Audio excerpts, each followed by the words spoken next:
Eu estou tão feliz hoje, gente, porque eu me deparei com uma história, fiquei tão impactada, chocada com essa história na nossa cidade de Ribeirão Preto, que eu precisava compartilhar. Eu vou contar a história do Sérgio Buonarroti. Para quem não sabe, depois vai lá e vê o documentário dele. Me conta, quem que é o Sérgio? Uau, o Sérgio é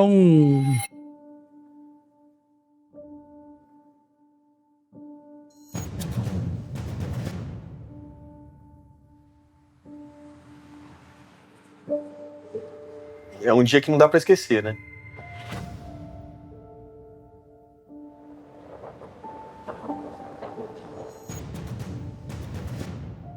Eles estavam armados, né? E eu vi um revólver bem grande, um revólver prateado.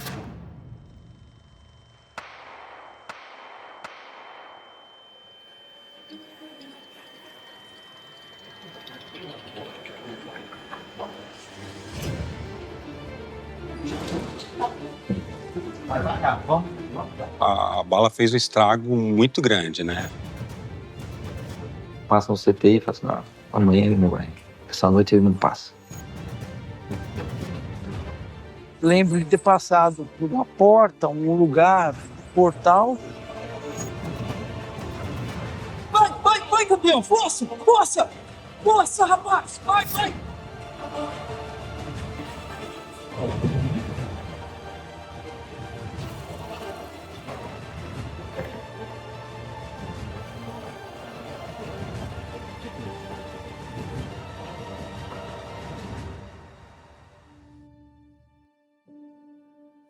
Eu sabia que não era o fim.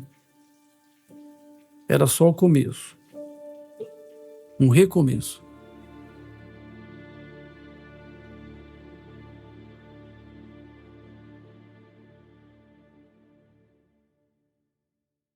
O Sérgio é um empresário do ramo de açúcar. Sempre trabalhei com açúcar. Sempre fui apaixonado por esporte. Lá pro ano de 2005, comecei a me interessar por triatlon. E fiz 3 Ironman. Fiz outros 6 Ironman 70.3. Fiz várias maratonas. Fiz 2 desafios do Dunga, o Dopey Challenge, nos Estados Unidos. Corri as 4 corridas em 4 dias seguidos, 5, 10, 21, 42. Tenho na família, arrastei minha família para essa. Minha filha também sempre foi atleta, fez Ironman, se classificou para o Mundial, correu um dos 2 Dopey Challenge comigo. Meu filho também é atleta da UNAEP, de natação. Então, esse é o meu habitat, é onde eu vivo e como eu vivo. Não, mas espera aí, gente. Volta. Ele falou quem é o Sérgio, mas em momento algum ele falou que ele é um sobrevivente. E é por isso que eu te chamei aqui, pela sua trajetória, pela sua história, porque eu me conecto muito com isso. Estou muito longe do seu nível. Quero aprender com você, porque também quero fazer um Ironman na vida. É um sonho meu, mas vamos lá. Além de triatleta, vamos compartilhar um pouquinho da sua história, que é muito inspiradora. Por favor, conte pra gente. Durante o ano de 2010, nós nos preparamos para fazer, eu e alguns amigos, nos preparamos para fazer o Ironman em 2011, em maio de 2011. Isso foi feito, foi a primeira experiência com o Ironman daquele grupo de amigos. E foi uma coisa muito marcante, muito interessante. E nós resolvemos que íamos fazer de novo em 2012. Nos inscrevemos logo após o fim da prova, porque é assim que funciona. Acaba a prova, daí 2, 3 dias abrem as inscrições, tem que se inscrever rápido, a gente se inscreveu. E começamos o ciclo de treinos para o Ironman em 2012. E no dia 6 de agosto, nós fomos fazer um treino de bicicleta um treino que ia demorar umas 6 horas para a gente fazer. Íamos pedalar 120, 130 quilômetros. E no caminho, exatamente 20 minutos depois que eu saí da minha casa, nós fomos abordados por um grupo de assaltantes. E nesse assalto, houve um tiro de um dos assaltantes, pegou no meu abdômen. E aí começa toda a história de tentativa de sobreviver. Esse tiro, eu fui socorrido por uma pessoa que estava conosco de carro. Até a história tem um monte de coisa interessante, porque muito raras foram as vezes que alguém nos acompanhou nos treinos de bike. A gente costumava ir só nós mesmos. Naquele dia, né? Porque como é um dia que vai ser muito diferente na vida da gente, naquele dia tem um monte de coisa diferente. E naquele dia resolvemos que uma pessoa conosco para levar a roda, água, comida, e acompanhar nós. E foi realmente um diferencial, porque esse rapaz me pegou assim que eu fui baleado. A cena de um assalto à mão armada, de uma tentativa de latrocínio, ela é uma cena muito interessante, porque todo mundo, ao escutar o som de uma arma de fogo, some. E você fica praticamente sozinho na cena. Então, por minha sorte, o rapaz tinha boa informação para tentar fazer o socorro. Me levou para o Hospital das Clínicas, na unidade de emergência do Hospital das Clínicas. Na verdade, nem me levou para lá. Primeiro a gente passou no antigo postinho central, que era um posto de acolhimento de acidentados que tinha do lado da rodoviária. Acho que hoje nem tem mais. Mas ele me levou para lá. De lá, a equipe me transferiu para o HC, para o E, porque o acidente era grave, tinha grande monta, a hemorragia já estava muito grande. E eu entrei no HC. Nesse dia, fui submetido imediatamente ao socorro, à primeira cirurgia. Lá eu permaneci 90 dias na UTI, em estado de coma total. Nesse período, foram feitas mais de 60 cirurgias, na verdade, foram feitas 64 cirurgias. E 90 dias depois eles conseguiram me acordar para que a gente passasse para a segunda fase do tratamento, que era o tratamento já fora da UTI. O saldo desse tempo na UTI foi que eu perdi o rim esquerdo, o baço, a vesícula, perdi metade do estômago, uma parte do pâncreas e tive muitas lesões no intestino. Isso, o paciente grave nesse ponto, ele corre mais risco de pegar bactéria e estar imunossuprimido. E eu peguei ainda, além de todo esse trauma, eu ainda peguei a KPC, que é conhecida aí no mercado como a superbactéria. Então lutamos na UTI contra toda essa perda de tecido, mas contra a superbactéria também. E consegui chegar ao final do tratamento na UTI, fui transferido para o HC, onde eu continuei o tratamento por praticamente 3 anos. Eu costumo dizer que, na verdade, fiquei 3 anos à disposição da internação. Eram,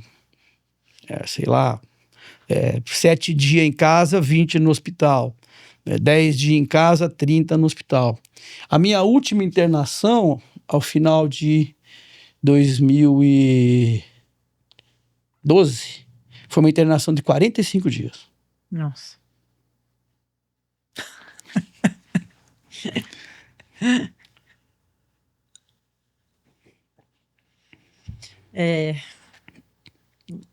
O baque, principalmente para sua família também, né, Sérgio? Porque todo mundo tá junto, né? Sempre.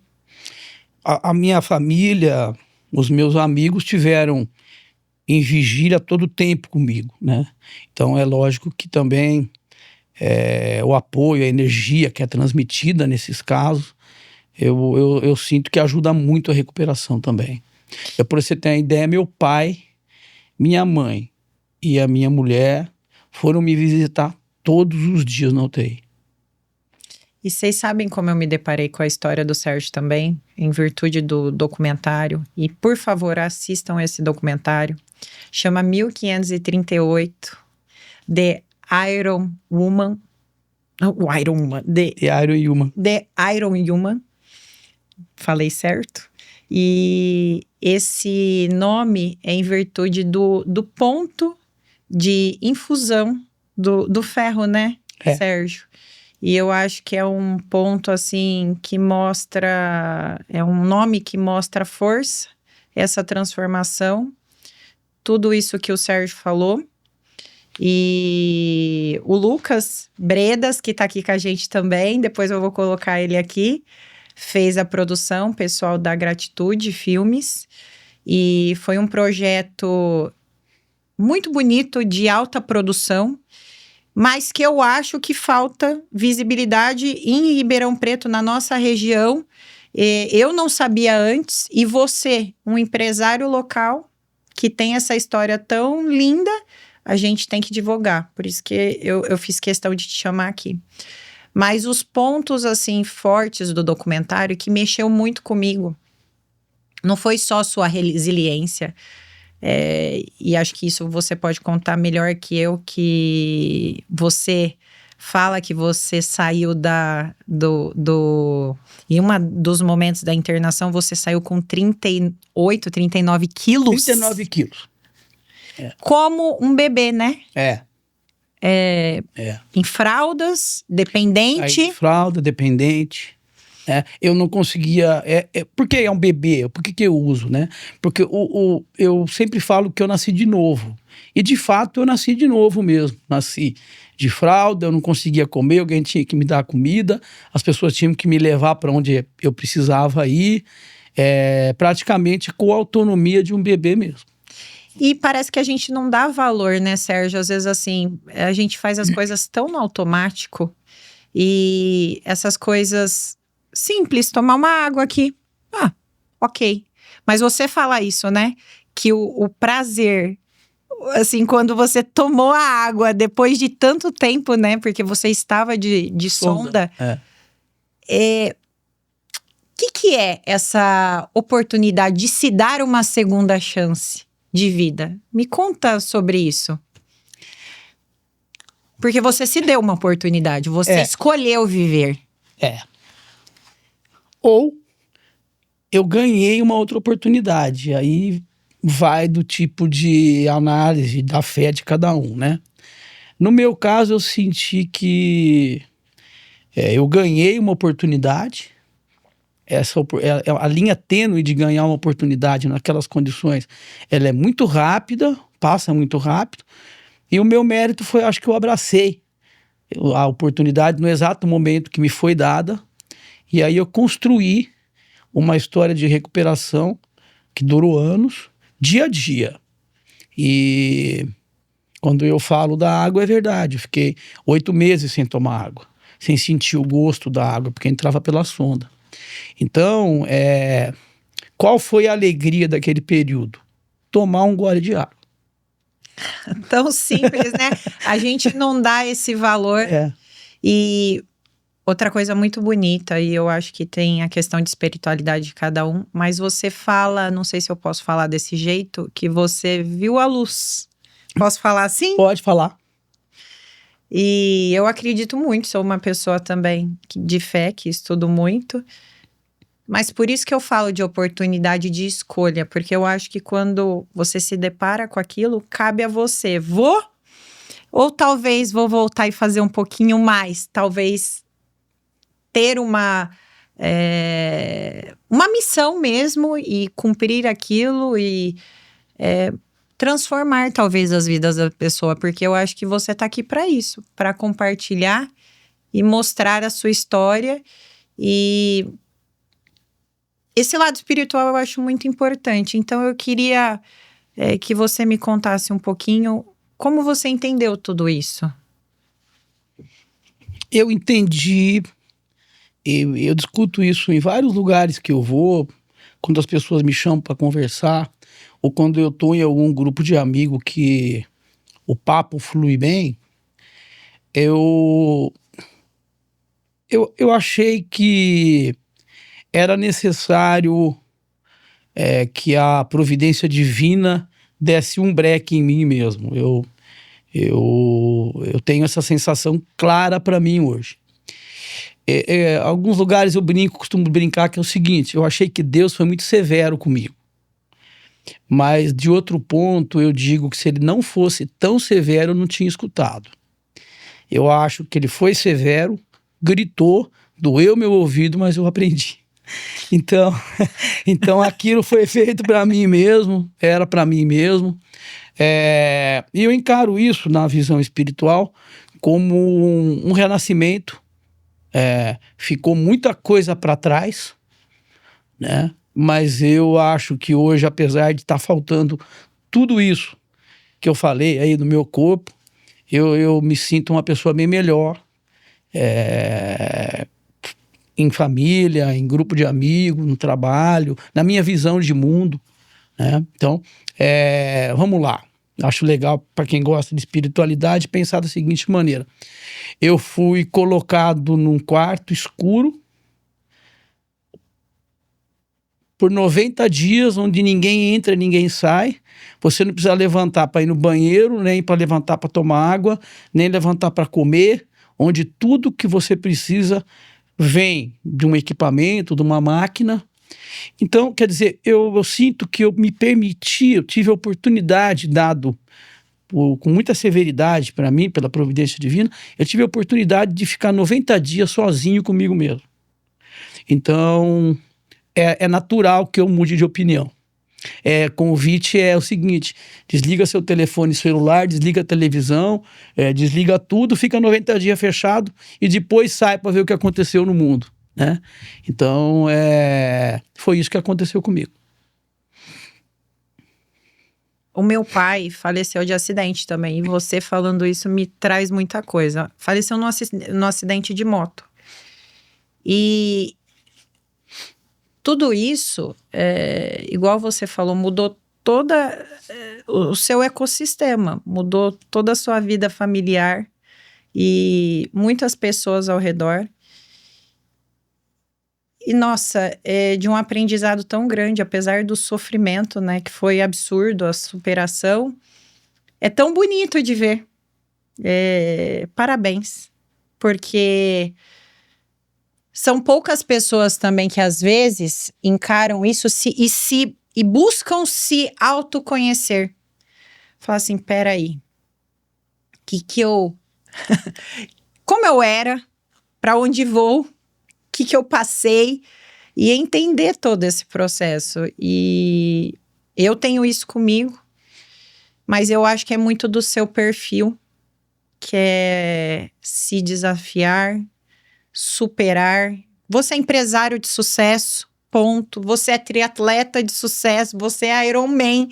Então, assim, você daria certo sendo qualquer coisa, ponto. Porque você é determinado e tem disciplina. Acabou. Mas isso não quer dizer que nós somos as melhores pessoas, porque você é assim, porque você tem uma mentalidade campeã. E ao longo dos anos, e eu acho que você sabe muito melhor que eu, a gente vai aprendendo e a gente vai descendo do salto, né? Eu, pelo menos, sinto isso. Eu era muito mais... depois eu vou... Você vai melhorando com o tempo, assim. Então, eu acho que tudo isso que você passou e seu documentário não tá aí por acaso. Por que casou com a história do Lucas, pro Lucas ouvir de Ribeirão a Florianópolis, a história é sua, fazendo Ironman, contado por um amigo. Que tava sem querer no mesmo carro que ele. Então, assim, eu não acho que coincidências existem. Eu acho que tudo tem o porquê. E eu fico muito inspirada com essa história.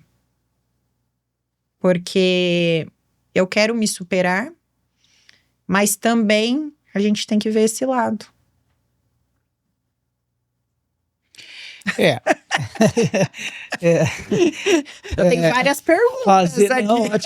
não, é que fazer, viver as experiências que nos são dadas, ela é o nosso desafio do dia a dia, né?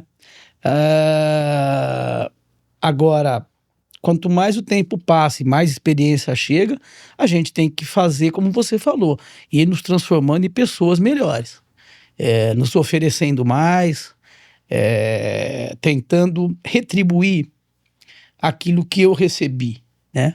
Eu recebi muito apoio, muito calor, muita humanidade, né?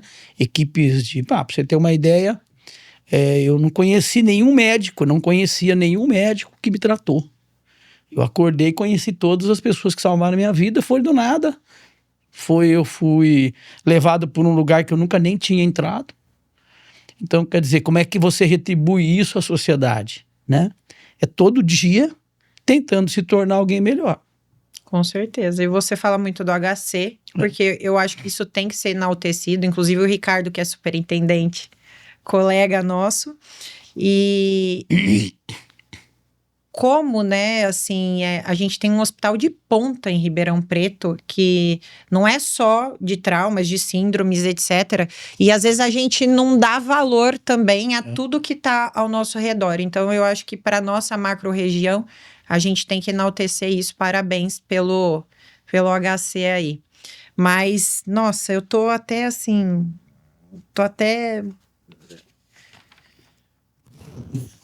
Não vou falar nem emocionada, tô até perdida aqui nos pensamentos.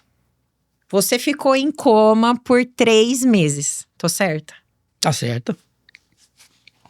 Você teve alguma consciência, assim, você lembra de alguma coisa desse período? Não, das consciências assim, física, de ter visto, conversado, eu não lembro de nada, não. Eu acho que depois eu me esforcei muito para tentar lembrar alguma coisa. Acho que lembro de ter visto meu irmão algumas vezes, minha mulher muitas vezes, mas em condição de... Porque é muito medicamento. Para manter um paciente em coma induzido é muito medicamento, né? E nem é prudente que o paciente fique acordado também. Não, eu não tive consciência nenhuma, eu posso dizer que eu não tive consciência nenhuma. E na segunda parte da pergunta, quando que eu percebi o que tinha acontecido? A gravidade. Quando eu acordei, porque só para você ter uma ideia como foi confusa a cena, quando eu acordei, 90 dias depois, na verdade, eu acordei 90 dias depois, mas eu tive condição de conjunturar um pensamento de novo, acho que uns 10 dias depois que eu saí dos 90, né? Porque uma coisa é você ser tirado lá da UTI, posto num quarto. A outra coisa é você recuperar a consciência, né? É como se eu tivesse... É como não, né? Na minha visão espiritual é que eu fiquei numa outra dimensão e voltei para essa dimensão de maneira muito rápida e eu estava conjunturando de novo. E aí, para você ter uma ideia como foi, eu tomei o tiro, foi no abdômen, mas eu senti toda a dor nas costas. Eu tenho uma lesão grande nas costas, um buraco muito grande que a bala fez nas minhas costas. Porque ela entrou e saiu. E eu conversando com a minha mulher, eu falei, pô, eu tomei um tiro nas costas. Ela falou, não, Sérgio, você tomou um tiro no abdômen. Saiu nas suas costas. Então eu senti toda a dor, eu não sei se eu carreguei esse período com a cena final, fiquei esperando para perguntar. Então eu tomei consciência vários dias depois da UTI. Aí eu vi, né, como que eu tava, eu não conseguia levantar o braço para comer, eu não conseguia pôr pé, eu não conseguia mais andar. Então eu fui tomar consciência alguns dias depois de sair da UTI. E eu vejo você assim, eu sinto você muito bem... Você falou conjecturado, mas assim, muito organizado com relação aos seus sentimentos para com seus agressores. Eu sinto isso, que você tá muito bem resolvido. E assim... E tô mesmo. Eu pouco tempo nós perdemos em discutir isso. Acho que nem um minuto a gente discutiu isso em casa. Quem faz isso que eles fizeram tá gritando à sociedade. tá gritando, tá pedindo ajuda. Eu não sei. É lógico que não é assim que é, mas eu tive essa sensação. É um grito de ajuda, é um grito de desespero que acaba culminando numa tragédia, quase tragédia dessa daí. Então, eu realmente não perdi, não perco, entendo o que aconteceu. Se foi essas mãos que foram usadas para que eu pudesse fazer a minha renovação, eu sou até grato. Não, vocês têm noção que é mentalidade campeã? Não dá nem pra explicar. Isso é o verdadeiro exemplo de mentalidade campeã. É absurdo, assim. A sua superação, a sua força de querer viver, de lutar, de estar presente com a sua família. Nossa, não dá nem pra descrever pra gente que tá do outro lado. Então, obrigada. Obrigada de verdade, por compartilhar essa história tão linda. Sérgio, vamos falar um pouquinho dessa sua volta aos treinos. Me conta um pouquinho, o Sérgio de antes, o Sérgio de depois, nessa parte dos treinos. E, gente, quem é esse tubarão? Não, quem assiste o documentário que vocês vão ver quem é o tubarão. Não, eu já tô marcando consulta com ele porque eu amei. Vamos, assim, a força. E ele te acompanhou no Ironman, você falou Me acompanhou. Nesse último? Não só nesse último, em outros também. Nos outros também. Então me explica um pouquinho dessa sua mudança como atleta. Na verdade, os treinos, a necessidade de treino, ela se faz primeiro para o planejamento do que você quer, segundo pelo tempo que você tem, e no terceira fase, que é onde eu estou agora, até pela idade que a gente já está, né? Eu sou o mais velho de todos os meus amigos que ainda está teimando nessa luta, né? A minha visão de esporte de 2000 até 2011, a época do acidente, ela era uma visão de esporte mais competitivo, porque isso é instintivo meu mesmo, né? Ela mais competitivo, todo o esforço que se fazia era para tentar melhorar a performance, né? Um atleta médio, que nem eu, a gente sempre quer melhorar a performance. Passado esse tempo, tendo acontecido o acidente como aconteceu, uma nova visão de vida, de necessidade, uma nova possibilidade, tanto de fazer as coisas, como uma nova possibilidade também de não conseguir fazer algumas coisas. Porque imagina correr em Ribeirão Preto 40 quilômetros, com um rim só, com 40 graus e seco. Quer dizer, é mais arriscado para mim do que qualquer para outros meus amigos, né? Mas a partir dali, a partir do meu retorno ao esporte, eu já não tinha mais a visão de performance, porque eu tomei uma consciência que aquele momento, por tantas pessoas que escutaram eu falar, de tanto que eu contei, de tantos lugares que eu fui, eu serviria mais a sociedade como um agregador de bons hábitos para as pessoas que tomassem pé da história, para as pessoas que gostassem de histórias de superação, aos meus amigos oferecer a experiência da persistência, da disciplina. Então hoje eu faço o esporte, eu amo esporte ainda, mas hoje com um sentido mais agregador mesmo, não tenho muito mais a performance à minha frente. Eu acho que eu conseguiria performar melhor se eu me envolvesse mais com performance, mas não é mais o que eu quero. Eu quero agregar mesmo, eu quero ter mais amigos, eu quero estar com mais pessoas que gostam disso. Então, essa é a diferença dos dois períodos que eu vivi dentro do esporte. Mas sempre foi muito forte seu essa questão, né, de empresário atleta. E como você sempre fez essa gestão do tempo? Porque para mim isso é difícil. E você comentou comigo um pouquinho antes, porque eu só corro. Você nada, corre e pedala. Aí você mesmo comentou comigo, falou, olha, pedalar não é tão simples, porque envolve uma estrutura, você tem que ter bike e tal. Mas como que o empresário de alta performance, tá? Empresário de alta performance, ponto, que é o que você é. Como que é essa gestão do tempo? Como você entende isso? Ó, como eu gosto de treinar, então eu preciso arrumar tempo para treinar. Então, treinar não é custoso para mim, é um prazer. Mas eu luto contra o tempo o dia inteiro, como todo mundo, como você luta, como todos nós lutamos.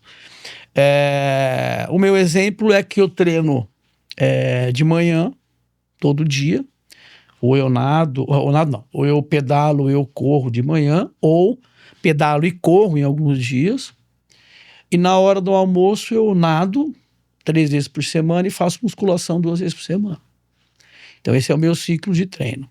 Então eu imagino em época normal como agora, que já passou o último desafio que foi o Ironman, eu treino 2h30 por dia, 1h30 cedo e uma hora na hora do almoço. Uhum. E aos fins de semana, meu hobby, minha paixão é pedalar com meus amigos. Aí a gente pedala 5 horas, às vezes até 6 horas. Vocês entendem que é prazer? E eu penso exatamente isso. Eu acordo 4h30 e o pessoal fala, você acorda 4h30?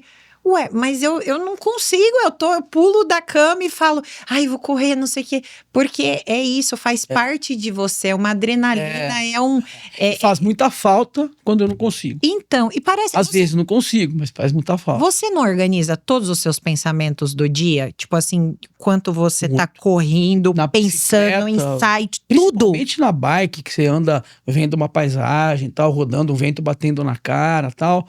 Muita coisa eu já resolvi em cima de uma bicicleta. Eu acho que a maioria, na verdade. Ou correndo. Até o nome da minha empresa eu achei correndo. Um dia eu tava correndo, eu achei o nome dela. Então, muita coisa boa. E já coloca eu diante da empresa, com os meus colaboradores, já me coloca sempre numa posição de já estar bem ligado, chega pronto para resolver, né? Então, quer dizer, é muito importante para mim o treino da manhã. Eu não costumo abrir mão. Para mim é igualzinho, porque eu acho que, primeiro, é uma forma de meditação, porque você também é muito acelerado em pensamento. Eu também sou, mas a gente se conecta. É uma forma de terapia, para mim, pelo menos imagino que é a sua terapia. Eu não adoro psicólogos, mas eu prefiro esse tipo. Então, esses insights, essas coisas que vêm, assim, eu acho que é porque a gente clareia a mente, nossa mente às vezes fica tão poluída, tão cheia de pensamentos, que a gente dá aquela clareada e deixa vir essas coisas importantes, que pode ser por uma questão de conexão divina, ou pode ser alguma coisa que estava no inconsciente, que seja. Eu penso exatamente assim, também chego acelerada a último grau, e assim, resolvo rápido as coisas, né? Tipo assim, você não fica, vamos tomar café, vamos ensaiar, vamos... Não! O que é? E meus colaboradores, eles sabem, e sabem que eu não tenho muita paciência mais. Tipo assim, as decisões têm que ser muito rápidas. Porque... É isso que o mercado nos exige hoje, né? Decisões rápidas. Nossa, perfeito. Você me treina? Você me treina? Você tem tempo para treinar, para me treinar? Fala pro Tubarão. O Tubarão me treina. Tubarão, você já tá na minha listinha aqui. Amanhã eu já vou te ligar. Ótimo. Sérgio, como foi passar pelo pórtico do Ironman em 2017? O que veio na sua cabeça? Veio na minha cabeça a oportunidade de oferecer gratidão a todos os que me ajudaram. Passar debaixo do pórtico do Ironman em 2017, eu estava levando 300 pessoas comigo que passaram naquele período e foram comigo. Tanto que nós fizemos vários eventos onde eu fui colocar a medalha do Ironman 2017 no pescoço de algumas pessoas importantes, porque não dava para colocar todo mundo, eu nem sei quantas pessoas passaram. Então, esse foi o primeiro ponto, é oferecer a gratidão a todos aqueles que me ajudaram a passar por lá. Mas, eu comigo mesmo, eu passei com um sentimento de redenção muito grande. Era como se aquele fosse o ponto final de ter redimido todo aquele sofrimento que foram principalmente os 3 primeiros anos, né? Que foram cheios de intercorrências, cheio de coisas novas para as nossas vidas, cheio de desafios. Então, era como se eu tivesse acomodado ali o fim daquele ciclo de aprendizado e sofrimento. E o que ainda te motiva? Você já falou um pouco sobre essa questão do triatlon. É difícil, tem que treinar, etc. Mas por que ainda continuar? Ou você quer parar por aqui? Não. Eu quero continuar porque é um bom hábito. Me mantém integrado com um monte de pessoas boas que cada um tem o seu motivo, cada um tem o seu objetivo, mas a verdade é que o esporte alimenta boas amizades, e alimenta bons hábitos. Eu consegui transferir isso para os meus filhos, então os meus filhos sempre estão comigo nos desafios e tudo mais. Então, eu sinto que eu ainda tenho energia vital para continuar.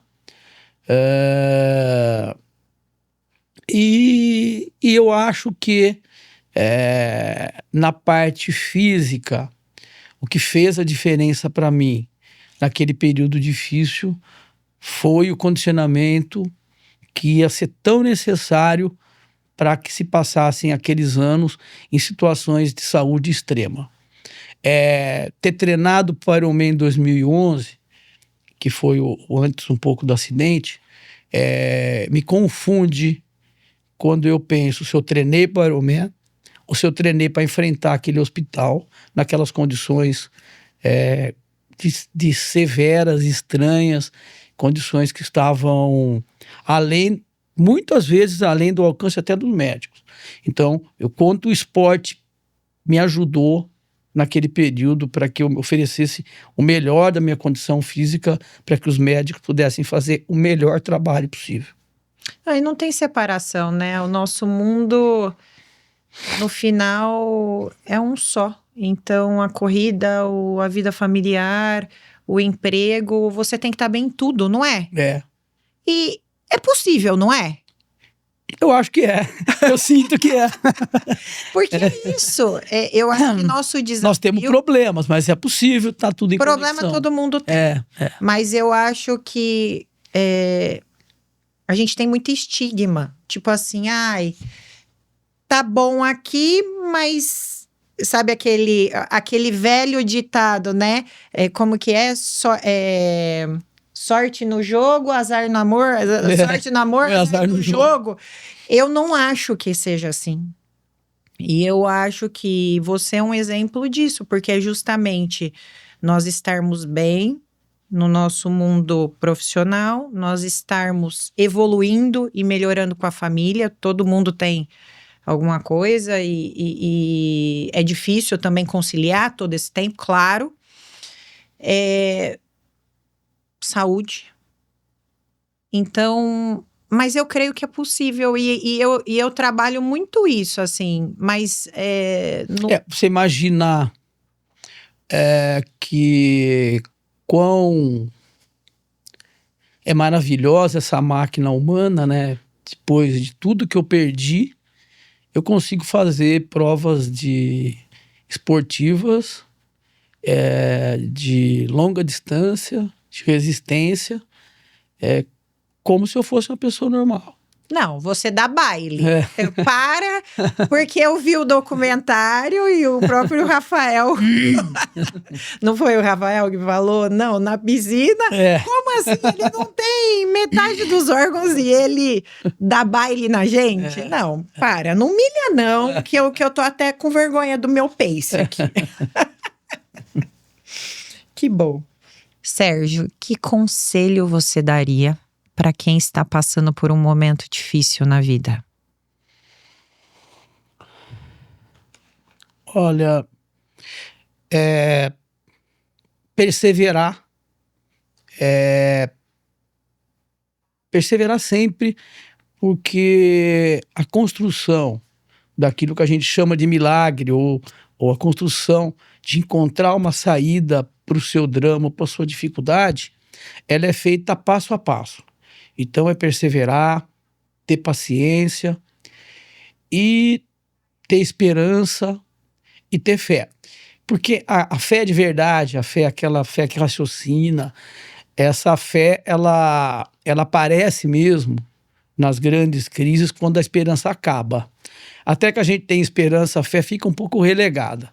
No dia que você se encontra diante de tal situação que é difícil ter esperança, aparece a fé. E ali é o caminho que vai se encontrar para se resolver grandes problemas. Então, é perseverar, ter paciência, ter esperança e ter fé. Eu não vou nem falar de milagre, porque te conhecendo um pouquinho assim, eu acho que não foi milagre, não, foi preparação e você enfrentou o processo. Claro, teve uma oportunidade divina de redenção, mas você superou ali, passou aquilo lá. E é uma lição. Mas não é o próprio esporte que oferece isso pra gente? Né? Sim. Quando você se prepara para fazer o seu objetivo, a sua prova, ou vai correr, ou vai pedalar, ou vai nadar, sei lá, o futebol, sei lá. Quando você se prepara para isso, você está preparando o seu corpo, vai precisar preparar sua paciência, porque quem se sujeita a fazer maratona, por exemplo, tem que ficar 4 horas com você mesmo sofrendo, sentindo dor e tudo mais. Então, o esporte prepara até para isso nos momentos de grande dificuldade que nós temos. Eu estava gravando um criativo aqui antes e eu estava falando de neuroplasticidade, que é justamente essa capacidade do cérebro em ser treinado, moldado e se adaptar a essas situações. Então, exatamente, você está correndo, você vai se superando, se fortalecendo, fala eu vou conseguir, eu vou fazer e tal, mas eu acho que também é a questão da concentração. Eu, pelo menos para mim, eu me concentro tanto naquela tarefa que você tá treinando aquilo. Então, você treina, você vai ficar bom? Sim, né? É resultado. Você tem muita chance de ficar bom. Então, e eu penso muito nisso, que nosso cérebro é treinado para superação, para obstáculos. Ai, eu tô até... Nossa. Não sei nem se eu vou falar maravilhada. Mas eu tô muito feliz e grata. Eu acho que a palavra é grata. E uma reflexão final. Se você pudesse voltar no Sérgio de 2011, o que você falaria para ele? É difícil. Ó, ele até essa se é a primeira vez. Na cadeira. Essa é a primeira vez. Mas vamos lá. Eu acho que eu diria ao Sérgio de 2011 que muitas das escolhas que foram feitas naquele primeiro período foram muito importantes para que eu conseguisse transpor o momento mais difícil da minha vida. Mas convidaria o Sérgio de 2011 a conhecer o Sérgio de 2025, porque eu acho que o Sérgio de 2011 ia perceber a importância da obra que foi construída desde o primeiro dia até hoje. Então eu sinto que foi tudo muito importante, foi tudo necessário, mas eu acho que eu ainda aprimorei aquele período de sofrimento. Então eu teria orgulho de me apresentar hoje ao Sérgio de 2011. Nossa, perfeito. Eu acho que é isso que todo mundo quer. Ser melhor que anteriormente. E em nenhum momento você se colocou na posição de vítima.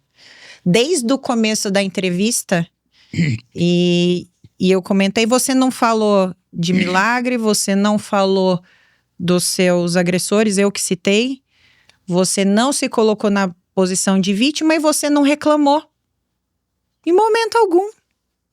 Então, olha como a sua postura é importante. E eu friso isso, não é todo mundo. Às vezes é 1 para 100, às vezes é 1 para 1 milhão. E eu estava até conversando com uma psicóloga sábado, e a gente estava conversando exatamente isso. Pra gente, às vezes, é natural, pra você e tal. Mas a maioria das pessoas, Sérgio, tem problema com autoconfiança. Tem problema em se colocar nesse lugar. E isso eu acho que a gente tem que mostrar. E porque existem pessoas assim também. E tem que ser autoconfiante mesmo, tem que ser seguro, mas ter humildade também, da gente reconhecer aquilo que a gente talvez não foi o melhor, mas que a gente pode ser. Então, muito obrigada por compartilhar a sua história. Eu espero que assim chegue, que a gente possa... Nossa, caiu até minha caneta. Por favor, que vocês possam compartilhar, porque eu acho que tem muitos ensinamentos.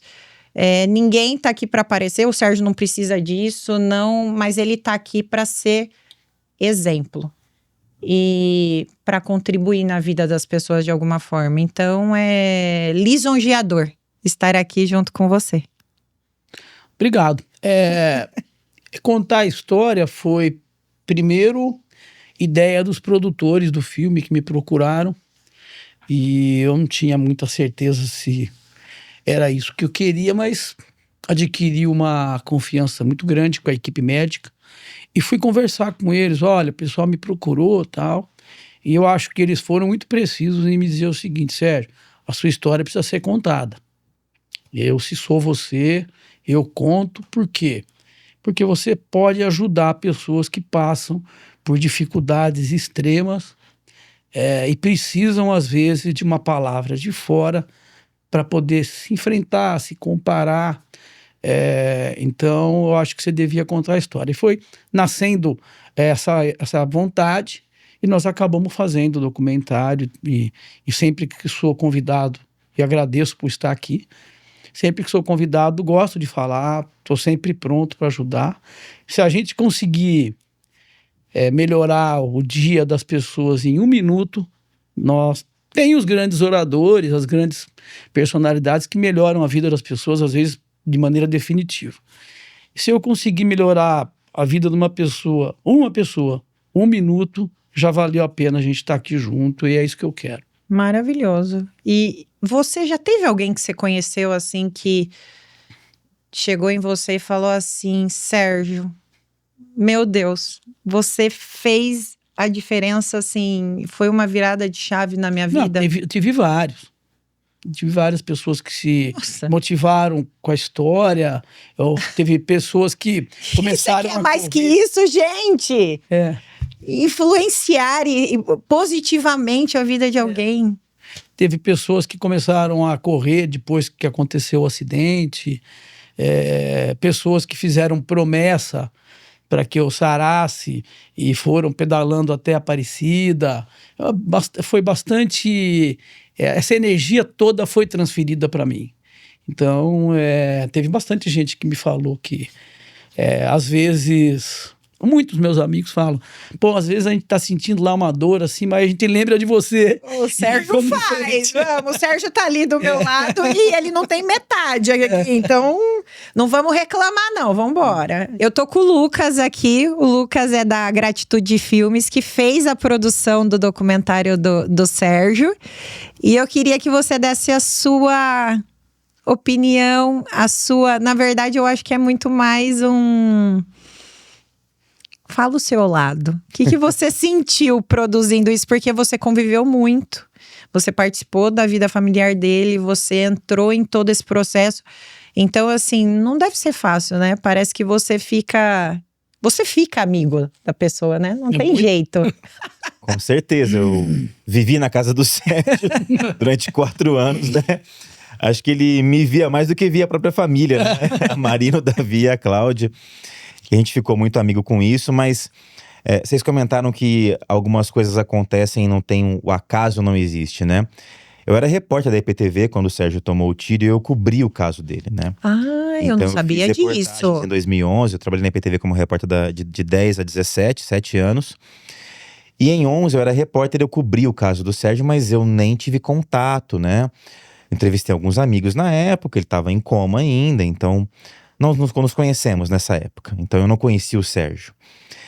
E aí eu fui pro Iron Man de 2017 para assistir 3 amigos meus que não tinham nada a ver com o Sérgio. Mas eu saí de Ribeirão de carro. E um grande amigo dele, o Blau, que estava no dia do tiro, foi comigo no carro e me contou essa história do começo ao fim, né? Imagina, Ribeirão Floripa, são 10 horas. 10 horas de carro. E o Blau gosta de falar pouco, né, Serginho? É um personagem, ele contou com detalhes a história de Ribeirão Florianópolis. Eu falei, caramba, Blau, chegando lá, cara, na largada do Iron Man, eu quero dar um abraço no Serginho, quero conhecer ele. Não, você já se sentia ali o melhor amigo dele, né? De Aí tanto. encontrei o Serginho, me abracei com ele na areia lá antes dele largar, acho que nem lembra disso, que 1000 pessoas queriam abraçar ele na largada, né? Eu abracei ele e tal, dei boa sorte. E falei, caramba, que coisa incrível, mas eu não tinha empresa ainda, em maio de 2017. Eu fui abrir a empresa no final de 2017 para 2018. E aí abri a empresa e falei, caramba, e agora? Uma primeira história, um primeiro tema para ser um primeiro filme. Tem que ser algo relevante, importante para impactar. E fui pensando, lembrei do Sérgio. Que eu não tinha nem na rede social, o Serginho não tinha WhatsApp, não tinha nada. Falei, vou caçar esse homem agora aqui, né? Deixa eu achar aqui, escarafunchar o Facebook, o Instagram, alguma coisa eu vou encontrar. Achei ele no Facebook, adicionei, ele me aceitou, mandei mensagem. Ele falou, olha, companheiro, quem manda aqui em casa é a patroa. Você vem aqui pra resolver com ela. Quem manda é a Cláudia. Porque eles são muito reservados, né? O Serginho, a Cláudia, os meninos, o Davi, a Marina, eles têm esse perfil de não gostar dessa exposição exagerada, né? O Sérgio quer contar a história dele porque ele sente que é uma missão. Mas não pra se autopromover, Não, né? precisa. O Sérgio cobrou um total de R$0 pra tá no filme. Ele não cobrou nada, pelo contrário, ele gastou, porque nós não tínhamos dinheiro para fazer algumas viagens, ele pôs do bolso, então ele pagou para fazer o filme, porque a gente não tinha condições. Então ele não ganha nada com isso financeiramente, né? Ele gasta, na verdade. Ele falou, quem resolve é minha mulher, porque a gente é muito reservado. Então me passa o endereço, Serginho, eu vou aí. Ele passa o endereço, ele morava, ainda mora, né? A gente não mudou, a 2 quadras da minha casa. Nossa, que coisa. Eu falei, então eu vou a pé na casa do Sérgio, vou descer ali e vou tentar convencê-los. E foi muito legal, porque eu percebi que realmente eles estavam, assim, na defensiva, era uma coisa que era um incômodo, claro, e fazer uma longa-metragem incomoda de fato, porque você vai muitas vezes na casa da pessoa. O Sérgio, ele foi um co-roteirista junto com a Cláudia e as crianças, porque eles tinham que me passar muita coisa para eu entender, eu tinha que fazer uma imersão nessa história. Então, de repente, eles entenderam que valia a pena, né? E confiaram, porque mais do que tudo, e o que eu mais considero, Sérgio, a família, é que eles tiveram que pagar o preço junto comigo. De falar assim, gente, é um jornalista que tem experiência de quase 20 anos de carreira, mas ele nunca fez um filme. É o primeiro dele. Mas eu vou acreditar. Então, isso que eu mais considero que o Sérgio virou um amigo, porque ele pagou literalmente pra ver, né? Ele falou, eu vou colocar confiança. Por algum motivo ele achou que ele deveria confiar em mim naquele momento e a gente foi atrás disso, né? Era uma equipe muito reduzida, pouquíssimas pessoas, baixíssimo orçamento. Eu me endividei ao longo do processo, até sair o dinheiro que a gente captou das empresas. E eu faria tudo de novo. Porque o Sérgio tem uma história que é muito relevante para que as pessoas tenham contato com ela. E eu costumo dizer que se as pessoas que assistem o filme do Sérgio, depois que acabam de assistir, levantam 0,0001% melhor, tá cumprida a missão desse filme. É uma experiência cinematográfica, mas também é uma experiência de vida. A gente sai preenchido da história do Sérgio. E pra mim, eu quero fazer cinema por mais 30, 40, 50, quero morrer gravando. Vai ser sempre especial, porque é o primeiro filme, é o que alavancou a empresa, é o que proporcionou pra gente a chance de que outras pessoas pudessem também confiar como o Sérgio confiou, às cegas, no escuro. Mas agora as pessoas olham, eles veem o filme do Sérgio e falam, não, peraí, a gente pode confiar porque eles já conseguiram produzir algo e algo de qualidade, com uma história muito interessante. Então, eu ouço o Sérgio falar, eu me emociono até hoje, eu choro, porque eu não consigo me cansar da história do Sérgio. Vira e mexe, eu vou ver de novo o trailer, vou assistir de novo o filme, porque é muito rico, né? O Sérgio conseguiu negar todos os diagnósticos e prognósticos que existiam sobre a vida dele, né? Tudo que a medicina passou, a convencional, né, a dos homens, passou para o Sérgio, ele, através da fé, da família, da estrutura, de alguns malucos ao longo do caminho que também negaram os diagnósticos junto com ele, falou, não, eu vou conseguir. Então ele sai do hospital com 39 quilos, que ele era pego no colo pelas enfermeiras como se fosse uma criança, na cadeira de rodas, com a perna esquerda que não mexia, que tinha um diagnóstico neurológico de inutilidade. Sérgio, essa perna sua esquerda morreu. Ela não existe mais. Se você conseguir daqui a algum tempo, meses, anos, ficar em pé, se conseguir, vai ser na perna direita e olhe lá, você não anda mais. Então, ele pega um fisioterapeuta, que é o Peterson, que fala, não, cara, eu vou te reensinar a andar e essa perna vai de novo reviver.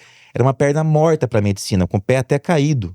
Não tinha mais movimentação nenhuma, mais circulação de sangue, não tinha nada. Era uma perna inútil. E ela voltou a funcionar. Então, tudo isso mostra para mim que o Sérgio foi utilizado, para quem tem cada um com a sua fé, né? Eu sou cristão. O Sérgio foi utilizado por Deus para mostrar que coisas maiores podem acontecer com a gente. Que nossos planos são desse tamaninho, perto dos planos que existem lá em cima. Nossa, maravilhoso. Que bom. Que bom que existem pessoas como você que enxergam isso e que dão a possibilidade de contar essa história linda. O Sérgio foi um presente, na verdade. Eu sei que muitas vezes ele deve tá grato a nós por termos contado a história dele. E ele fez um discurso maravilhoso quando a gente foi lançar o filme em 13 de novembro de 21, tá na minha cabeça até hoje, com mais de 500 pessoas numa sala de cinema que foi no antigo Cauim, na São Sebastião. Ele fez um discurso que emocionou todo mundo no final, agradecendo a gente. Mas é ao contrário, né? Nós somos muito agradecidos ao Sérgio por permitir a gente contar a história dele, porque é um privilégio, é uma honra absoluta, tremenda, poder levar para as pessoas, para o grande público, essa história tão incrível e tão profunda. E tá saindo o filme da Zeferina, né? Exatamente. Que é um exemplo pra gente de superação também. Uma mulher de sertãozinho maravilhosa. Um abraço pra Zeferina. E vai ser um sucesso, com certeza. A gente lança em dezembro, muito possivelmente. A gente está quase fechando a negociação para lançar junto a São Silvestre, que esse ano faz 100 anos de história, um século de São Silvestre. A gente deve lançar ali na Expo São Silvestre, que são os 4 dias de evento que entregam os kits para os atletas, né? E recebem lá mais de 50 mil pessoas. Então, estamos quase fechando para lançar nacionalmente lá em São Paulo, durante as festas da São Silvestre de 100 anos. Maravilhoso. Gente, eu vou encerrar. Você gravou a gente... Você gravou o Lucas também? Então tá bom. Eu vou encerrar, porque já deu nosso horário, mas eu fico com o coração muito cheio e grata por vocês estarem aqui compartilhando essa história. E eu realmente espero que a gente possa chegar em mais casas e as pessoas possam entender isso que está sendo colocado e se desafiarem, se superarem, terem resiliência, disciplina, mas muita gratidão, que eu acho que no final é isso. Então, obrigada a vocês dois. Agatha. Obrigado.